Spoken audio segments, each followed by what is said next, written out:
well, what's the role of a mother if she's awake? I had a client come see me a while back, not very long ago. A woman who's about 30 and trying to make decisions about her life. And she was pretty career oriented, and so I asked her about, although maybe having a bit of trouble with her career. I've seen this many, many times. So this is an amalgam. This is a story that's an amalgam. And I talked to her about the other elements of her life. It's like, well, there's only 5 things you do in life, so you've got your career down. What do you do outside of your career that's meaningful and engaging? How are things going with your family? It could be your family of origin, your siblings, whatever. Do you have an intimate relationship? And what's your plan for your own family?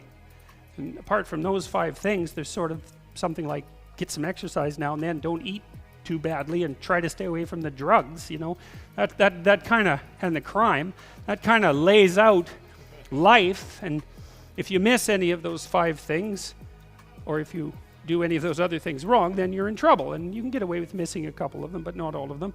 And she said something along the lines of, well, I'm not sure I should bring a child into this world.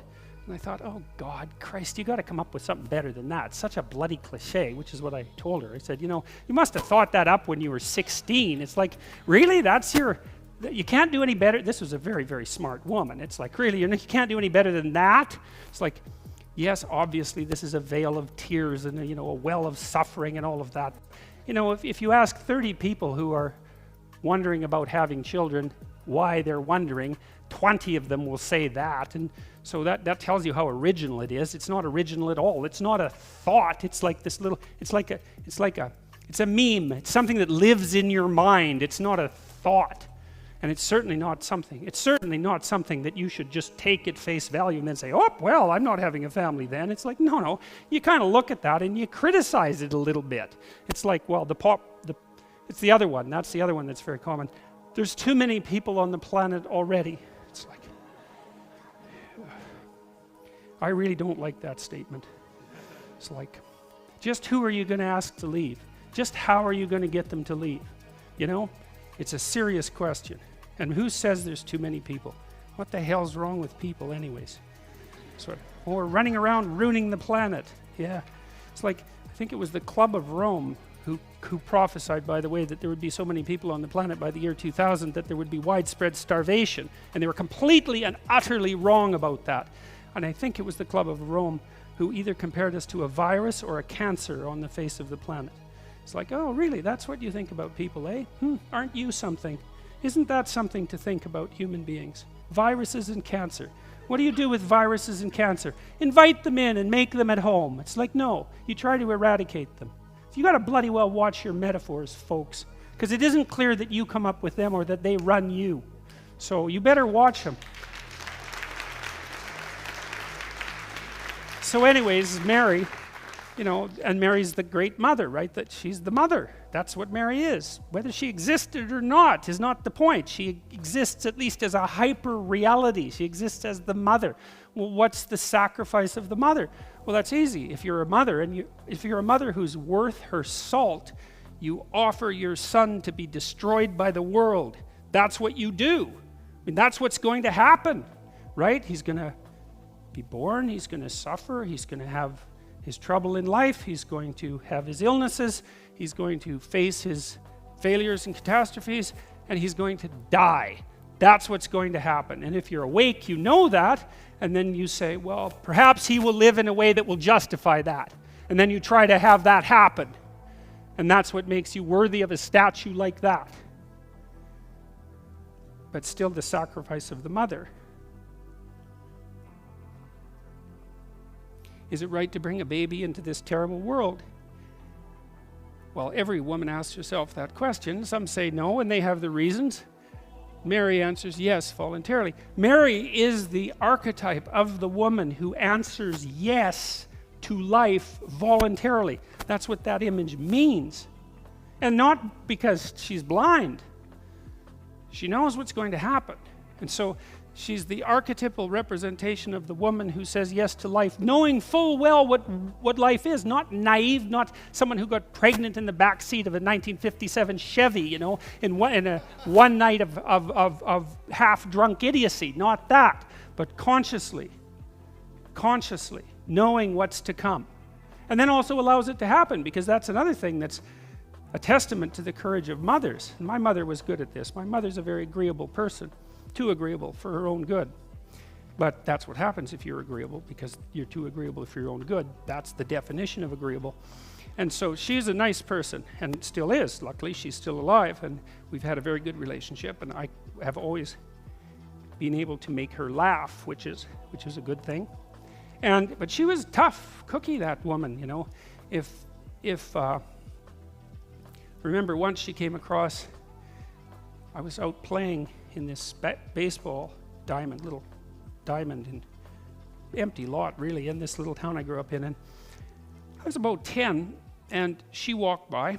I was there with a bunch of my friends, and I was about to have a fist fight with this little tough kid that I hung around with, and there were half girls on the team, and the fist fight had some relationship to status maneuvering, you know, in relationship to that. Anyways, we were going to have a fight, and my mom walked by. She took a look, and I could see from her demeanor that she knew exactly what was about to happen.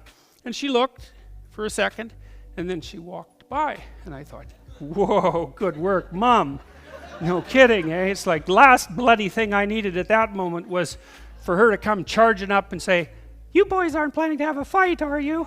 It's like, well, yeah, Mom, we were actually planning to have a fight, and now that you came and intervened, I actually lost before the goddamn thing even started.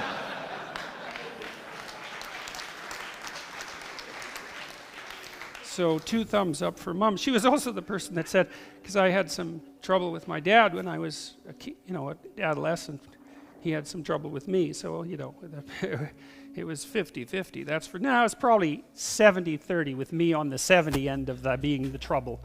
And anyways, I left home when I was about 17, and she said something really interesting when I left home. She said, "If it was too good at home, you'd never leave." I thought, hey, Mom, that's pretty good, you know, for an agreeable person, you've got a real spine, man. So that was pretty good. So you know, mother, that says this, the mother is the person who also says, get out there, take your goddamn lumps, because you're tough enough so that you can handle it. She doesn't say, you just stay down there in your bedroom brooding away because the world is unfair and treating you badly and your suffering is too much. She says, yeah, there's a lot of suffering out there, but you're a hell of a lot tougher than you think you are. So, in turn, Mary's son, Christ, offers himself to God so completely that his faith and trust in the world is not broken by betrayal, torture, or death. That's the model for the honorable man. So, you know, you have an interesting dynamic there. You have the woman who's willing to make the sacrifice, lays the groundwork for the son who is willing to make the sacrifice. That works out pretty nicely, and it's a good thing to know. In Christ's case, however, as he sacrifices himself, God, his Father, is simultaneously sacrificing his Son, right? That's one of the oddities of the Trinitarian model, is that God sacrifices himself to himself. Same thing happens in Norse mythology, right? Is it Norse? It's Zeus. Germanic mythology. Zeus sacrifices himself to himself. He actually hangs on a tree. He's actually wounded in his side. It's a very interesting parallel. But I think part of the idea is, well, the human race is trying to work out, well, what's the ultimate sacrifice? It's something like that, the ultimate sacrifice of value. Well, the passion story, and I told you I was foreshadowing. I'm bringing into consideration things we won't talk about for a long time, maybe not at all in this lecture series. I don't know, because I don't know how far I'll get, is that, well, there's a supreme sacrifice demanded on the part of the mother, and there's a supreme sacrifice demanded on the part of the son, and there's a supreme sacrifice demanded on the part of the father, all at the same time.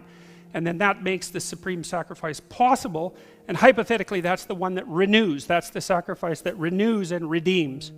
It's a hell of an idea, man. And the thing about it is that I don't know if it's true, but I know that its opposite is false. And generally the opposite of something that's false is true. Its opposite is false is because if the mother doesn't make the sacrifice, then you get the horrible Oedipal situation or something like that in the household, which is just its own absolute catastrophic hell. And if you want a really good insight into that, I would say watch the documentary Crumb, C-R-U-M-B. Man, that's been rated by some critics as the best documentary ever made, and it is some piece of work, man. It is the only thing I've ever seen that actually lays out the Oedipal catastrophe in its full nightmare. You know, so you could look at that.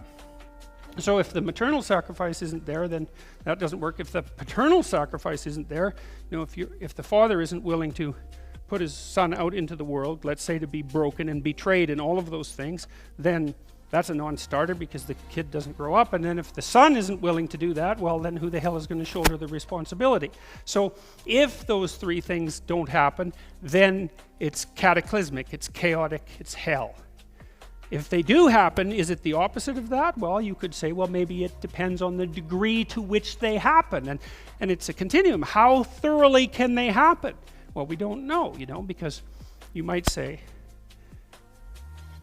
how good a job do you do of encouraging your children to live in truth? Let's say. Well, that's part of the answer to this question. And the answer likely is, well, you don't do as good a job of it as you could. So it works out quite well, but you don't know how well it could work if you did it really well or spectacularly well or ultimately well or something like that. You don't know. And you know, people have an intimation of this because one of the things that's really cool about having a young baby, this is something you don't know till you have it. There's two things you don't know. There's a lot more than two. There's three things you don't know until you have a baby. The one is that you didn't grow up yet. Because you actually don't grow up until someone else is more important than you. You can't. So people think they grow up if they don't have children, but they don't. They just think they do. Now, there are some people who make sacrifices of other sorts, but this is a whole different ball of wax as far as I'm concerned. It's not a very elegant metaphor, but you learn that it's kind of a relief not to be the center of attention. That's cool, that you can sit back.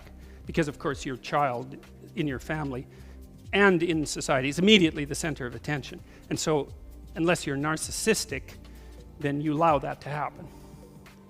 And then you learn all sorts of really good things about other people, because other people really like babies. It's so cool. I lived in Montreal when we had our first child, and I lived in a pretty rough neighborhood, by Montreal standards, right? It's like, you know, Montreal is such a great city, like Toronto. It's like even the rough neighborhoods they're more like charming with a little, you know, dark underbelly, something like that.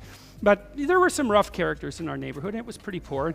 And we'd push her around in her stroller, and these like grizzled, wrecked old guys would come by, and they'd look at her, and they'd just light up, and they'd come over and like smile at her, and you know, you just saw the positive element of their humanity just well forth. There has to be something seriously wrong with you if you don't respond that way to a baby, you know. I mean, that's not good. That's not good. But it was so cool to see these people. You'd kind of give them, generally you'd sort of walk 4 feet around them on the street, you know, and yet they were all of a sudden,